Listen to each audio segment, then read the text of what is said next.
श्री धवल लक्ष्मण भाई पटेल। जी, प्रश्न 1 to 1। माननीय सदस्य, उत्तर सदन के पटल पर रखा गया है।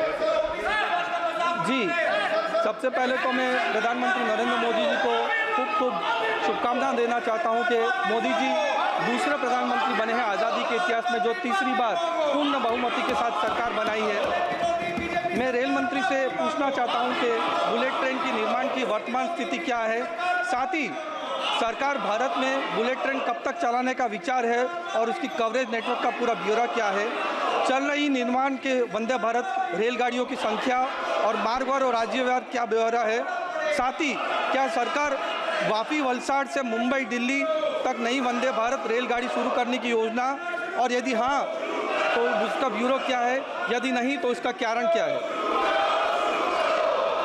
माननीय अध्यक्ष जी, माननीय सांसद महोदय ने जो प्रश्न पूछा है बहुत ही महत्वपूर्ण प्रश्न है। माननीय अध्यक्ष जी, बुलेट ट्रेन एक बहुत ही कॉम्प्लेक्स टेक्नोलॉजी इंटेंसिव प्रोजेक्ट है, जो अगर हम देखें एक नॉर्मल कोई भी गाड़ी हो, जब तक वो गाड़ी 50, 60, 100 की स्पीड से चलती है तो उसके जो वाइब्रेशंस होते हैं, जिस तरह का उसका जो इम्पैक्ट होता है ट्रैक और रेल के बीच में, वो बहुत कम होता है। लेकिन जैसे ही गाड़ियाँ 250 किलोमीटर की स्पीड से ज़्यादा चलने लगती है तो उसके डिज़ाइन में बहुत सारी कॉम्प्लेक्सिटीज़ आ जाती है माननीय अध्यक्ष जी। इसीलिए बुलेट ट्रेन की डिज़ाइन पे एक गहन अध्ययन के साथ बहुत ध्यान से और जापान के जो सबसे अच्छे एक्सपर्ट्स हैं उन एक्सपर्ट्स के साथ चर्चा करके डिटेल डिज़ाइन किया गया है।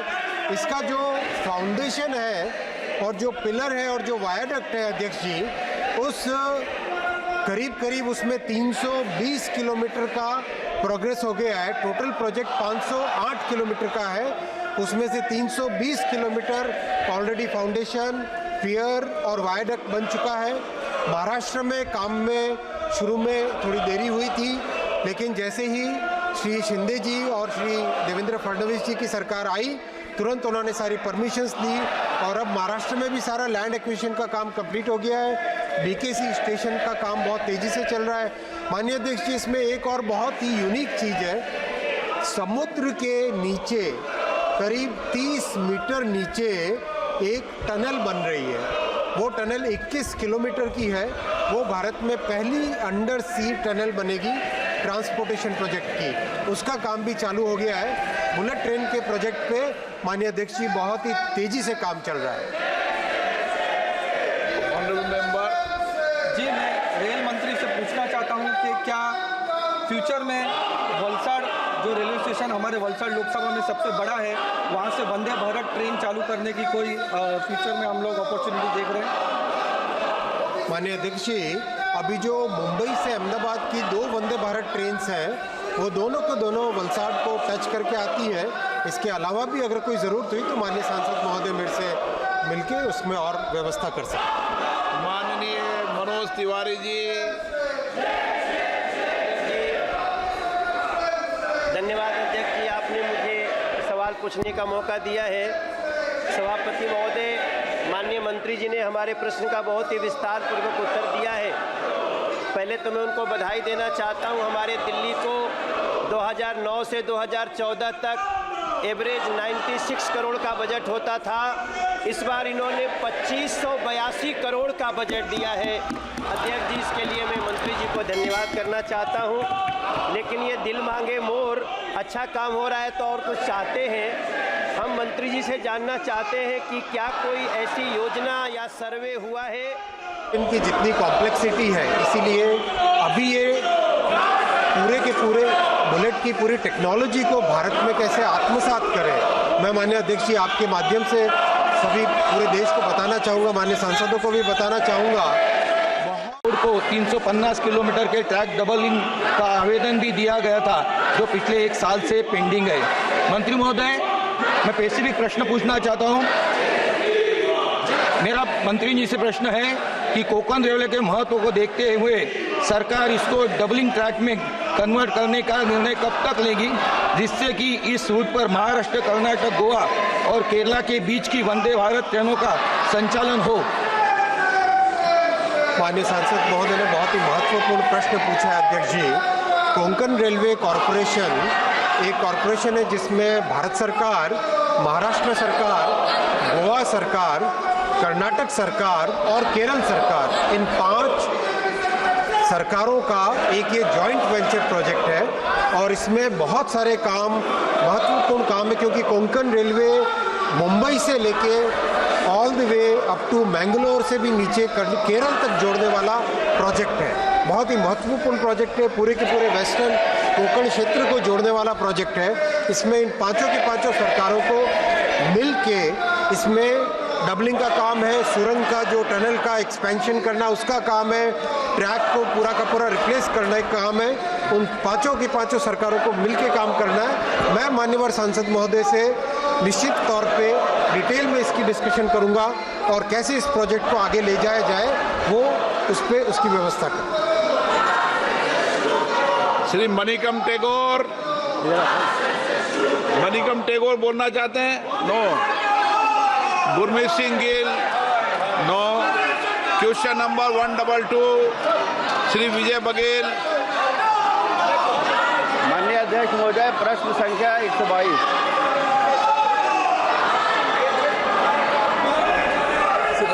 A statement is laid on the table of the House, sir. माननीय सदस्य।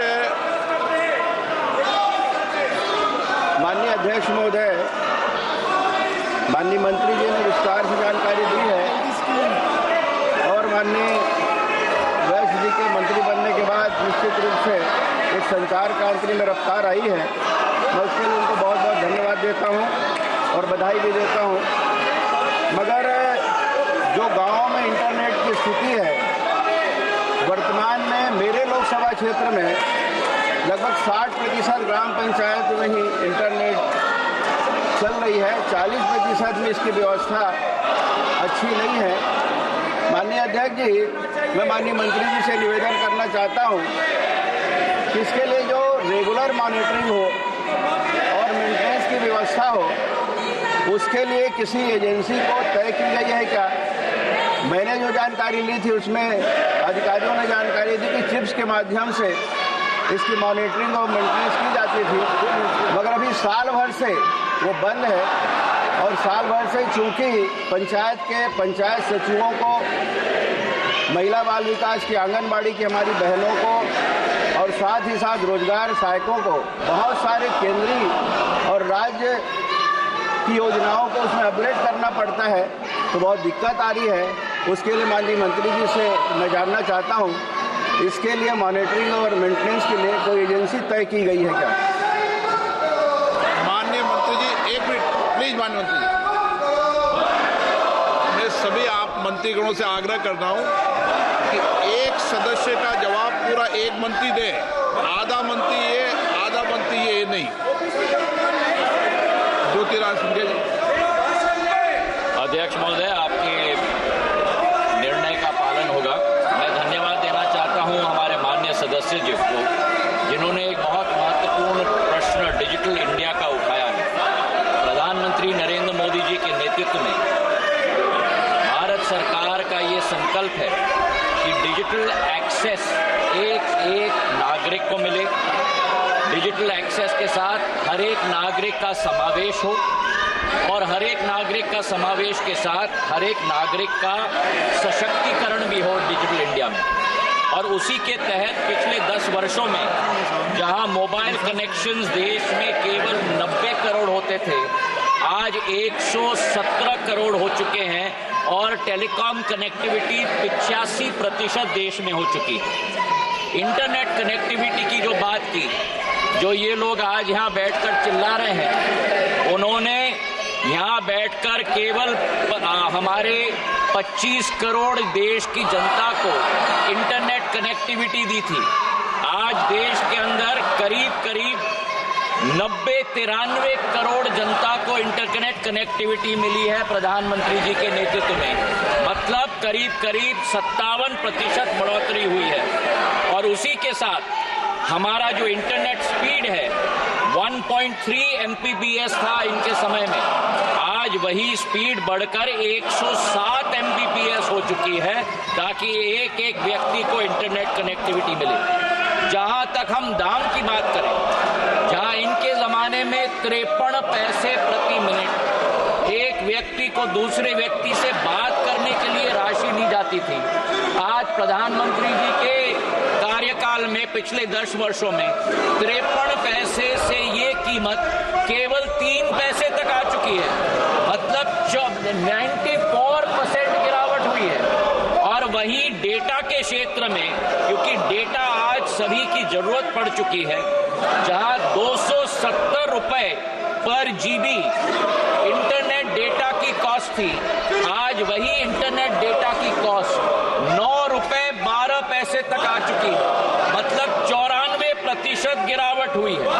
और इसी के तहत डिजिटल ट्रांजैक्शंस देश में जो केवल 160 करोड़ थे इनके समय में, आज 16,100 करोड़ डिजिटल ट्रांजैक्शन भारत के अंदर हर वर्ष में होते हैं। पूरे दुनिया के करीब 45% डिजिटल ट्रांजैक्शंस पूरी दुनिया के आज भारत में होते हैं। ये प्रधानमंत्री जी का कमाल है उनके नेतृत्व के आधार पर। जहां तक इन्होंने विषय उठाया कि हमारा छत्तीसगढ़ की बात इन्होंने की, थोड़ा दुर्भाग्य की बात है कि कई राज्यों ने भारत नेट की क्रियान्वयन अपने हाथों में ली थी। जब कांग्रेस की सरकार थी, कोई कनेक्टिविटी इंटरनेट से छत्तीसगढ़ में नहीं हो पाई। आज हम लोग ने निर्णय लिया है कि स्टेट लेड मॉडल में भी फेज 2 में जो इन्होंने सत्यानाश किया था, मॉनिटरिंग एजेंसी बनाकर एक एक व्यक्ति के लिए इंटरनेट की सुविधा पहुंचाने की जिम्मेदारी भारत सरकार की है और उसका क्रियान्वयन करके ही हम राहत की सांस लेंगे। विजय बघेल जी, सप्लीमेंट्री। सर, ये कब तक होगा ताकि हमारे ग्राम पंचायत ये सुविधाजनक से चल सके, उसकी जानकारी मैं माननीय मंत्री जी से निवेदन पूर्वक जानना चाहूँगा। अध्यक्ष महोदय, जहां इन्होंने छत्तीसगढ़ राज्य ने इसका जो क्रियान्वयन सही से नहीं किया है, जितने हमारे शेष हमारे गांव बचे हैं पूरे देश में, भारत नेट फेज 1 और फेज 2 के अंतर्गत 42,000 करोड़ रुपए की राशि भारत सरकार ने निवेश के लिए दी थी। हमारे ऐसे राज्य थे 13 राज्य, 13 राज्यों ने अपने स्टेट लेड मॉडल के आधार पर कार्य किया था। गुजरात जैसे राज्य ने बहुत अच्छा कार्य किया है। जहां कमी रही है, बाकी हमारे ग्राम पंचायत, पूरे देश में 3,80,000 ग्राम पंचायत हैं। 2,12,000 ग्राम पंचायत भारत नेट फेज 1 और भारत नेट फेज 2 के आधार पर जुड़ चुके हैं। बाकी जितने हमारे ग्राम पंचायत हैं, कुल मिलाकर 1,64,000 ग्राम पंचायत, उनको अमेंडेड भारत नेट योजना के तहत, और जहां त्रुटियां बाकी हैं, उदाहरण के तौर पर हमारे सांसद के क्षेत्र में, उनको भी जोड़कर 1,29,000 करोड़ रुपए की योजना प्रधानमंत्री जी ने अमेंडेड भारत नेट योजना के तहत की है।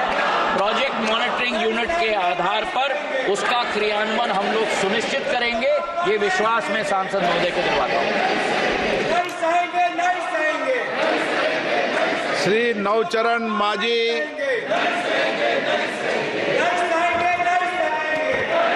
स्पीकर सर, मेरा मयूरभंज संसदीय क्षेत्र जो कि महामहिम राष्ट्रपति महोदया का भी गृह जिला है, मैं माननीय मंत्री जी का आभार व्यक्त करता हूं कि आज 5G की सुविधा हम लोगों को मिल रही है। स्पीकर सर, मयूरभंज एक आदिवासी जनजातीय क्षेत्र है, वहाँ बहुत ऐसी जगह है, आज भी है, जहाँ की नेटवर्क भी नहीं आ रहा है। सरकार इसके लिए कुछ विचार कर रही है, ऐसे सुदूर क्षेत्रों में नेटवर्क आ सके। संचार क्रांति आने के बाद बेशक हर गांव में स्मार्टफोन पहुंच गए हैं, किंतु सस्ती इंटरनेट व्यवस्था के अभाव में लोगों को इसको पूरा लाभ प्राप्त नहीं हो पा रहा है। आशा करता हूं कि महामहिम राष्ट्रपति महोदय के गृह जिले मयूरभंज पर विशेष ध्यान देते हुए यहाँ इंटरनेट आदि की आधुनिकतम सुविधा पहुंचने से हमारे इस जिले के गरीब और पिछड़े हुए आदिवासी भाई बहनों को विकास की मुख्य धारा में आने का अवसर मिलेगा और वो राष्ट्र के विकास में अपना भरपूर योगदान कर सकेंगे। धन्यवाद। अध्यक्ष महोदय, मैं धन्यवाद देना चाहता हूं सांसद महोदय को। उड़ीसा एक बहुत महत्वपूर्ण राज्य है। आज उड़ीसा में अगर हम इंटरनेट की कनेक्टिविटी देखें तो कुल मिलाकर उड़ीसा में करीब 2.5 करोड़ लोगों के पास इंटरनेट की कनेक्टिविटी है, जो करीब 50% इंटरनेट पेनिट्रेशन हो चुका है। 50% इंटरनेट पेनिट्रेशन होते हुए करीब 99% पेनिट्रेशन शहरी क्षेत्र में हो चुका है और करीब 45% इंटरनेट कनेक्टिविटी ग्रामीण क्षेत्र में हो चुकी है। जो मैंने अभी पूर्व के प्रश्न में उत्तर दिया, उड़ीसा भी वो एक राज्य है अध्यक्ष महोदय, जहां राज्य सरकार ने भारत नेट 2 के आधार पर ये निर्णय लिया कि हम भारत नेट 2 का क्रियान्वयन हम स्वयं करेंगे और उस क्रियान्वयन अक्षमता के आधार पर जो कनेक्टिविटी दी गई है एक गांव को, वो एक लीनियर फॉर्म में दी गई है। और ये मैं माननीय सदस्य जी को समझाना चाहता हूं, जब लीनियर फॉर्म में ग्राम पंचायत से गांव को जोड़ा जाता है, अगर बीच में एक तार कट जाए तो जो उस लाइन में सारे गांव हैं वो सारे गांव कट जाते हैं। जबकि आधुनिकता के आधार पर ये जरूरी था कि रिंग फॉर्म में कनेक्टिविटी दी जाए। जब रिंग फॉर्म में कनेक्टिविटी दी जाती है तो अगर एक तरफ से कनेक्टिविटी टूट गई तो दूसरे तरफ से गांव को कनेक्टिविटी निरंतर रहती है। उड़ीसा सरकार ने ये निर्णय नहीं लिया था, इसलिए आज हमने ये निर्णय लिया है कि जितने गांव हैं हमारे पूरे देश के अंदर जहां जहां लीनियर टेक्नोलॉजी इस्तेमाल की गई थी, अमेंडेड भारत नेट प्रोग्राम के जरिए सारे गांव को हम रिंग फॉर्मेट में कनेक्ट करेंगे 1,40,000 करोड़ की योजना के आधार पर, ताकि कनेक्टिविटी निरंतर रहे, एक्सेस सदैव रहे, सशक्तिकरण आम जन के लिए सदैव रहे और पूरी तरह से समावेशी ये योजना क्रियान्वयन हो पाए। श्री नामदेव किशन।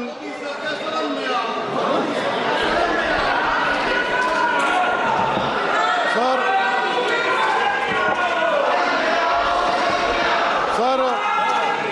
मंत्री महोदय इंटरनेट की और टेलीफोन की कनेक्टिविटी है, लेकिन हमारे गढ़चिरौली चिमूर लोकसभा क्षेत्र में ऐसे सैकड़ों गांव हैं उसमें कनेक्टिविटी नहीं है और कनेक्टिविटी से वंचित है, इसलिए वो कम्युनिकेशन हो नहीं पाता।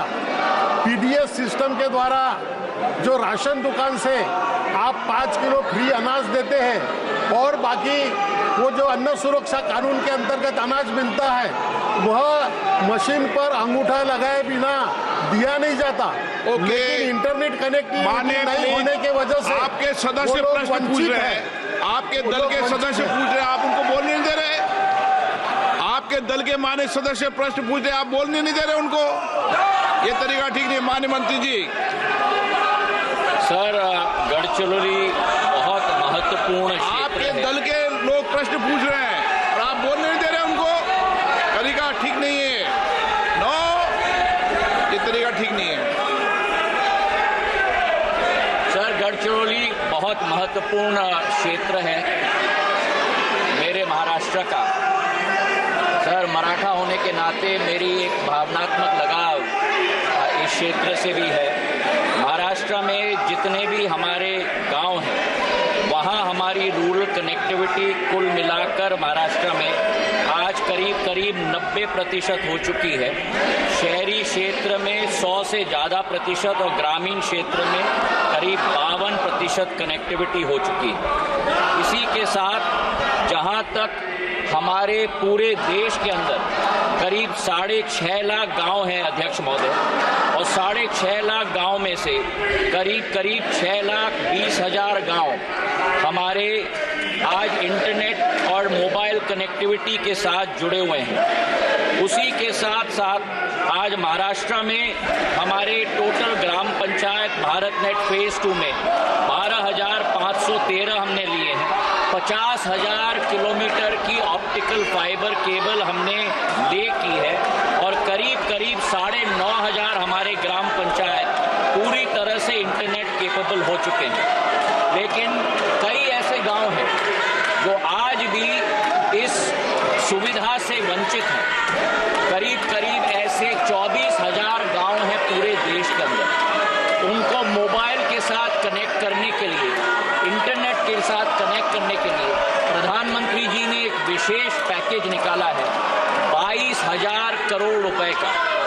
और इस 22,000 करोड़ के पैकेज के आधार पर सारे गांव देश के अंदर मोबाइल के साथ कनेक्टेड हो जाएंगे और यूएसओए फंड के आधार पर, यूनिवर्सल सर्विस ऑब्लिगेशन फंड के आधार पर पूरी राशि दी गई है इन 22,000 गांवों के लिए कि पूर्ण रूप से कनेक्टिविटी इनको दे पाए, जिसमें गढ़चिरौली जिला भी शामिल है।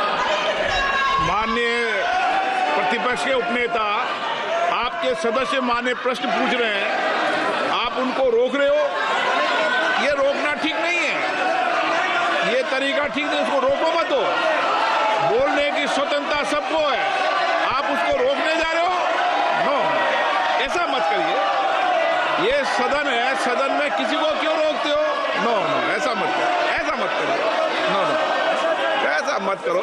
वह नए सदस्य आए, अपने इलाके की बात पूछ रहे हैं, आप उनको सीट पर जाकर रोक रहे हैं, ये ठीक नहीं।